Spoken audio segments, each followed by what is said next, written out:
नमस्कार, इस बुलेटिन में आप सभी का स्वागत है। आपके साथ मैं हूं नीता सिंह। लोकसभा चुनाव के लिए राफेल, ईवीएम और सामान्य वर्ग आरक्षण के बाद अब चॉपर का भी मुद्दा जुड़ गया है और इसकी शुरुआत कांग्रेस नेता आनंद शर्मा ने की है।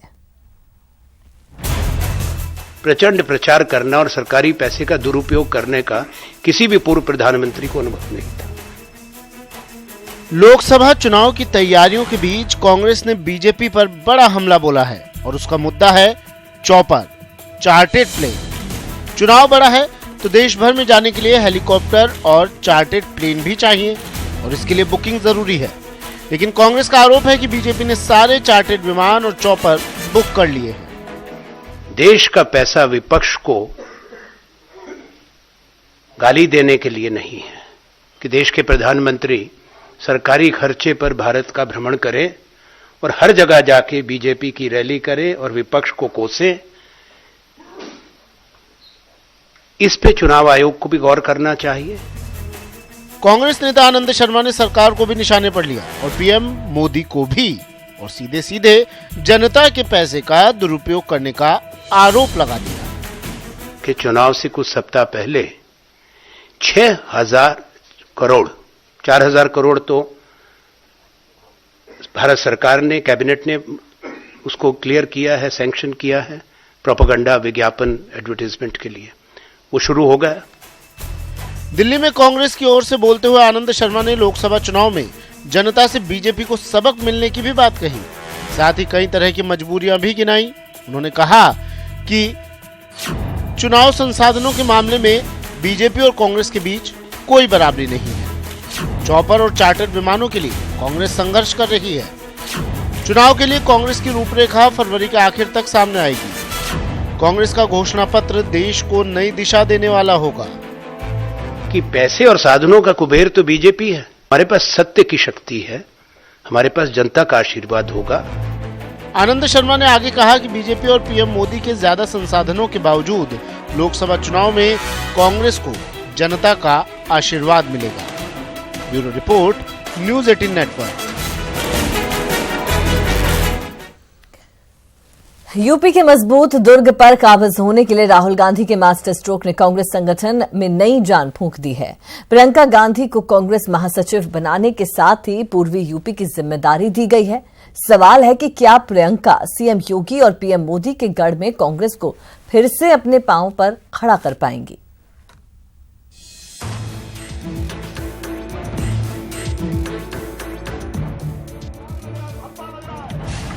प्रियंका गांधी की कांग्रेस संगठन में एंट्री। यूपी में कांग्रेस को मिला ट्रंप कार्ड। पीएम मोदी के गढ़ में प्रियंका की चुनौती।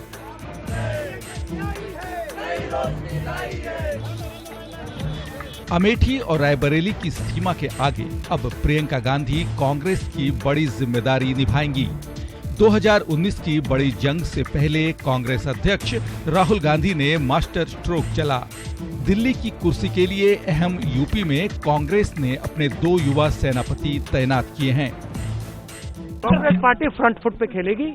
कांग्रेस पार्टी अपनी विचारधारा के लिए लड़ रही है और चाहे प्रियंका हो, चाहे ज्योतिरादित्य हो, कांग्रेस पार्टी के बहुत पावरफुल नेता हैं, लीडर्स हैं और इन दोनों युवा नेताओं से हम उत्तर प्रदेश की राजनीति को बदलना चाहते हैं। प्रियंका गांधी को पूर्वी यूपी की जिम्मेदारी सौंपी गई है तो मध्य प्रदेश में कांग्रेस को सत्ता तक पहुंचाने वाले कद्दावर नेता ज्योतिरादित्य सिंधिया को पश्चिम यूपी की जिम्मेदारी दी गई है।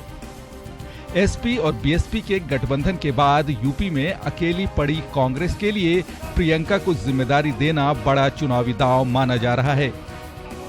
कोई मायावती जी और अखिलेश जी से कोई दुश्मनी नहीं है, प्यार है, मगर हमें कांग्रेस पार्टी की विचारधारा के लिए लड़ना है तो अब हम उत्तर प्रदेश में पूरे दम से लड़ेंगे। अगर वो बातचीत करना चाहते हैं आगे, कोई प्रॉब्लम नहीं। एसपी बीएसपी गठबंधन के बाद राहुल गांधी ने कुछ ऐसे ही संकेत दिए थे और प्रियंका के तौर पर जब कांग्रेस ने ये मास्टर स्ट्रोक चला तो बीजेपी ने भी परिवारवाद की दुहाई देने में देरी नहीं की। दुख इस बात का लगता है कि नए इंडिया में, न्यू इंडिया में, 21वीं शताब्दी में भी जिस प्रकार की राजशाही चल रही है, नेहरू जी के बाद इंदिरा जी के बाद राजीव जी के बाद सोनिया जी के बाद राहुल जी के साथ साथ प्रियंका वाड्रा जी। करीब 2 दशक से अमेठी और रायबरेली सीट पर चुनाव प्रचार की कमान संभाल रही प्रियंका की एंट्री बीजेपी समेत बाकी पार्टियों के लिए जोर का झटका हो सकता है, लेकिन इस एंट्री से कांग्रेस संगठन में जबरदस्त जोश है। अत्यंत खुशी की बात है, आज कांग्रेस पार्टी ने जो ये फैसला किया है उससे कांग्रेस की ताकत और बढ़ेगी। बहुत ज्यादा उत्साहित हैं हम सब, बहुत ज्यादा बहुत ज्यादा खुशियां मना रहे हैं और ये बहुत ज्यादा अच्छी खबर है हम सब कांग्रेसियों के लिए। आपको बताते हैं कि आखिर कांग्रेस संगठन में प्रियंका को मिली जिम्मेदारी क्यों अहम है। पूर्वी यूपी में करीब 28 जिले आते हैं। इस इलाके में लोकसभा की 34 सीटें और विधानसभा की 170 सीटें आती हैं। 2014 के लोकसभा चुनाव में पूर्वी यूपी की लगभग सभी सीटों पर बीजेपी को जीत हासिल हुई थी। बहरहाल इतना तय है कि प्रियंका की एंट्री कांग्रेस के लिए यूपी में संजीवनी का काम कर सकती है, क्योंकि न सिर्फ पीएम मोदी बल्कि बीजेपी के कई कद्दावर नेता पूर्वी यूपी से ही आते हैं और दिल्ली में बीजेपी को चुनौती देने के लिए कांग्रेस को यूपी में अपना घर मजबूत करना होगा। Bureau report, news 18 network. Priyanka Gandhi Vadra Lok Sabha चुनाव से पहले कांग्रेस महासचिव बनाई गई हैं और इसे प्रियंका की सक्रिय राजनीति में एंट्री माना जा रहा है, जिसका प्रदेश के कांग्रेसियों ने स्वागत किया है।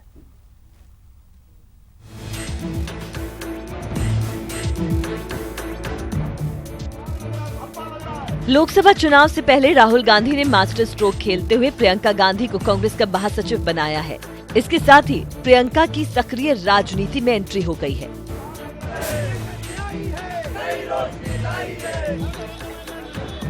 उन्हें पूर्वी उत्तर प्रदेश की जिम्मेदारी दी गई है।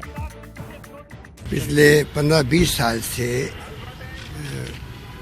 प्रियंका जी कब पॉलिटिक्स में आएगी, ये मीडिया में भी, आम लोगों के अंदर भी और कार्यकर्ताओं में चर्चा होती रही। आखिर में माननीय कांग्रेस अध्यक्ष राहुल गांधी जी ने उसकी घोषणा भी कर दी, अपॉइंटमेंट भी कर दिया। मैं समझता हूं कि उनके आने से और कांग्रेस को बल मिलेगा। मैं स्वागत करता हूं राहुल गांधी जी के इस निर्णय को, जहां पर उन्होंने प्रियंका जी को संगठन का महासचिव बनाया है और उत्तर प्रदेश जैसे महत्वपूर्ण राज्य का उनको जिम्मेदारी दी है। जो नए अपॉइंटमेंट्स हुए हैं एआईसीसी में, मुझे लगता है कि लोकसभा के चुनाव की तैयारियों के लिए बहुत गति मिलेगी और कांग्रेस के संगठन को नई ऊर्जा मिलेगी। एक तरफ जहां कांग्रेसियों ने सक्रिय राजनीति में प्रियंका के प्रवेश का स्वागत किया है, वहीं प्रियंका के कांग्रेस महासचिव बनने से भारतीय जनता पार्टी में हड़कंप मच गया है। बीजेपी ने कांग्रेस पर परिवारवाद का आरोप जड़ दिया है। कहने को प्रियंका को पूर्वी उत्तर प्रदेश की जिम्मेदारी सौंपी गई है, लेकिन उनकी मौजूदगी का असर कांग्रेस के पूरे चुनाव अभियान पर पड़ेगा। पर सवाल है, क्या प्रियंका तुरुप का पत्ता साबित होंगी? Bureau report, news 18 Rajasthan. सरकारी नौकरी की तलाश करने वालों के लिए खुशखबरी। जल्द ही भारतीय रेलवे करीब 4 लाख युवाओं की नियुक्ति करने वाली है। रेल मंत्री पीयूष गोयल ने जानकारी देते हुए कहा कि रेलवे में करीब 3 लाख पद खाली हुए हैं। साथ ही गोयल ने कहा कि इन भर्तियों में पुराने सभी आरक्षण को रखते हुए पहली बार आर्थिक रूप से कमजोर लोगों को भी आरक्षण का लाभ मिलेगा।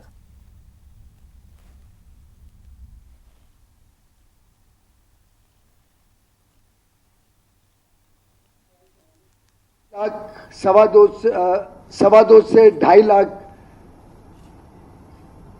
लोगों को और अधिक मौका मिले और 1.5 लाख की भर्ती का काम ऑलरेडी चल रहा है, तो एक प्रकार से 4 लाख नई नौकरियां रेलवे अकेले देने जा रहा है।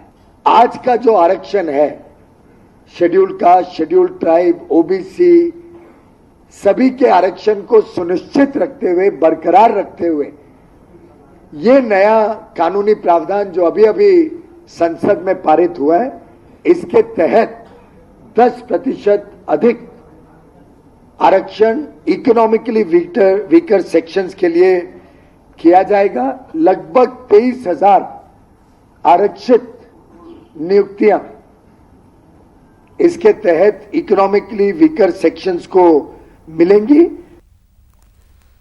केंद्रीय मंत्री अर्जुन मेघवाल अपने संसदीय क्षेत्र बीकानेर में लोकसभा चुनाव की तैयारियों को लेकर सक्रिय हो गए हैं। इसी कड़ी में बीजेपी कार्यकर्ताओं के साथ केंद्रीय मंत्री ने पूर्व सैनिकों और उनके परिजनों को उरी फिल्म दिखाई। उरी दी सर्जिकल स्ट्राइक फिल्म के पोस्टर पर चस्पा केंद्रीय मंत्री अर्जुन मेघवाल की तस्वीर जरा गौर से देखिए। ये मेघवाल की अपने संसदीय क्षेत्र बीकानेर में लोकसभा चुनाव की तैयारियों की झलक है। शहर के सूरत सिनेमा हॉल में बीजेपी के कार्यकर्ताओं के साथ केंद्रीय मंत्री ने पूर्व सैनिकों और उनके परिजनों को उरी फिल्म दिखाई और जब कांग्रेस ने इसे पॉलिटिकल स्टंट कहा तो मेघवाल ने तुरंत कांग्रेस पर सर्जिकल स्ट्राइक कर डाली। दोनों को हमारे जो विपक्षी हैं वो कहते हैं ये चुनाव से जुड़ी फिल्म है। अब आप देखिए द एक्सीडेंटल प्राइम मिनिस्टर, ये हमने बनाई क्या? जो प्राइम मिनिस्टर के संजय बारू थे मनमोहन सिंह जी के, उन्होंने किताब लिखी और किसी ने फिल्म बनाई। अब फिल्म आ गई तो लोग देखेंगे ही ना। उरी ये हमने बनाई क्या? किसी ने बनाई? क्योंकि ये भारत के मान और सम्मान से जुड़ी हुई फिल्म है। मेघवाल ने न सिर्फ कांग्रेस को करारा जवाब दिया बल्कि केंद्र सरकार की सैनिकों के कल्याण वाले काम भी गिनाए। वैसे हमने बहुत ठोस इसमें काम किया है। कांग्रेस सरकार ने तो 500 करोड़ की बजट से इसकी शुरुआत की थी और बजट भी टोकन रखा था। हमने उसको 10,000 करोड़ तक का बजट ले गए। केंद्रीय मंत्री मेघवाल ने पूर्व सैनिकों को उरी फिल्म दिखाकर एक तीर से दो निशाना साधा है। उरी फिल्म भारतीय सेना द्वारा की गई सर्जिकल स्ट्राइक पर बेस्ड है, जिसे केंद्र सरकार सरहद पार की साजिश के खिलाफ अपनी सबसे बड़ी उपलब्धि मानती है। यही वजह है कि मेघवाल ने न सिर्फ इस फिल्म के जरिए सैनिकों का दिल जीतने की कोशिश की है बल्कि कांग्रेस पर सियासी सर्जिकल स्ट्राइक कर डाली। न्यूज़ 18 राजस्थान के लिए बीकानेर से रवि बिश्नोई की रिपोर्ट। मुकेश अंबानी के नेतृत्व वाले रिलायंस रिटेल ने दुनिया की टॉप 100 कंपनीज में अपनी जगह बना ली है। डेलॉयट की ग्लोबल पावर ऑफ रिटेलिंग 2019 की सूची में रिलायंस रिटेल ने 95 पायदान की छलांग लगाई है। दुनिया के 250 रिटेल कंपनियों की सूची में रिलायंस रिटेल 94वें स्थान पर पहुंच गई है। डेलॉयट की सूची में शामिल होने वाली रिलायंस रिटेल पहली भारतीय कंपनी है। बता दें कि 2016 में रिलायंस रिटेल ने उभरती हुई कंपनियों में डेलॉयट की सूची में सबसे तेजी से जगह बनाई थी और 2017 में वृद्धि को जारी रखते हुए अपना राजस्व दोगुना पहुंचा दिया था। डेलॉयट ने वित्त वर्ष 2017 और भारतीय कंपनियों के मामले में मार्च 2018 को आधार माना है। रिलायंस रिटेल ने एक और छलांग लगाते हुए दुनिया की सबसे तेज वृद्धि करने वाली टॉप 50 कंपनीज में छठा स्थान हासिल किया है। रिलायंस रिटेल ने 2012 से 17 के दौरान 44.8% की औसत वृद्धि दर्ज की। 2016-17 में वृद्धि 105% से अधिक थी। डेलॉयट की ग्लोबल पावर ऑफ रिटेलिंग 2019 की सूची में पहले पायदान पर वॉलमार्ट, दूसरे पर कॉस्टेको और तीसरे पर क्रॉगर है। सूची में पहले 10 स्थान में से 7 पर अमेरिकी कंपनियां हैं। जर्मनी की श्वार्ज और एलडी एनकाफ 5वें और 9वें स्थान पर है। ब्रिटेन की टेस्को एक स्थान उठकर 10वें नंबर पर आ गई है।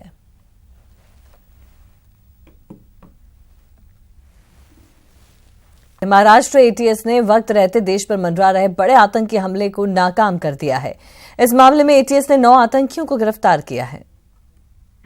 महाराष्ट्र एटीएस की बड़ी कार्रवाई। महाराष्ट्र से आईएसआईएस के 9 आतंकी गिरफ्तार। बड़े हमले की फिराक में थे सभी आतंकी।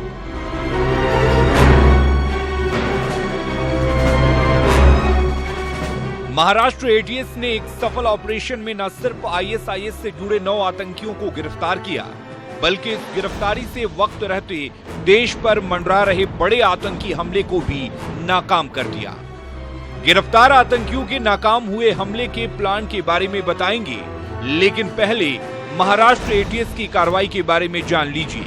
दरअसल मंगलवार देर रात एक साथ औरंगाबाद और ठाणे में एटीएस ने छापा मारा और इस छापेमारी में आईएसआईएस के 9 आतंकियों को गिरफ्तार कर लिया। काफी दिनों से महाराष्ट्र एटीएस इन आतंकियों पर नजर गड़ाए हुई थी और आतंकी साजिश की खबर पुख्ता होने पर सभी को गिरफ्तार कर लिया। आइए अब जान लीजिए गिरफ्तार आतंकियों की नापाक मंशा क्या थी।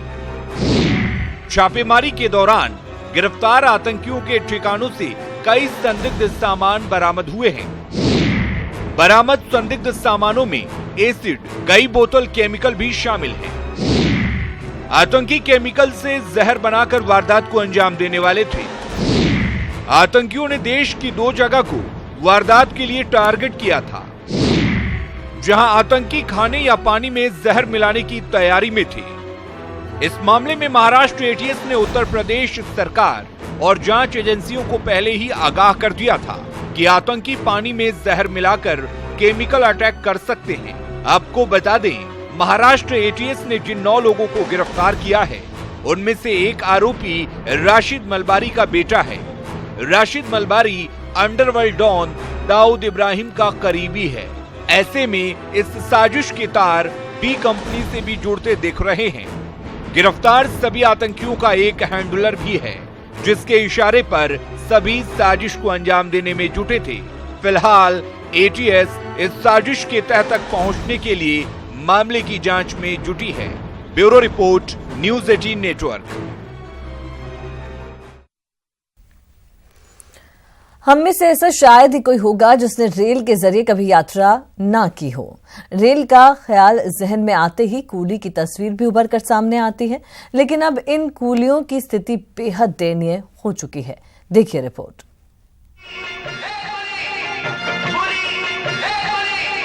जी हाँ, चाहे आप ट्रेन में हो या बाहर खड़े होकर प्लेटफॉर्म पर जाने का इंतजार कर रहे हो, ये आवाज आपके कानों तक जरूर पहुंचती है।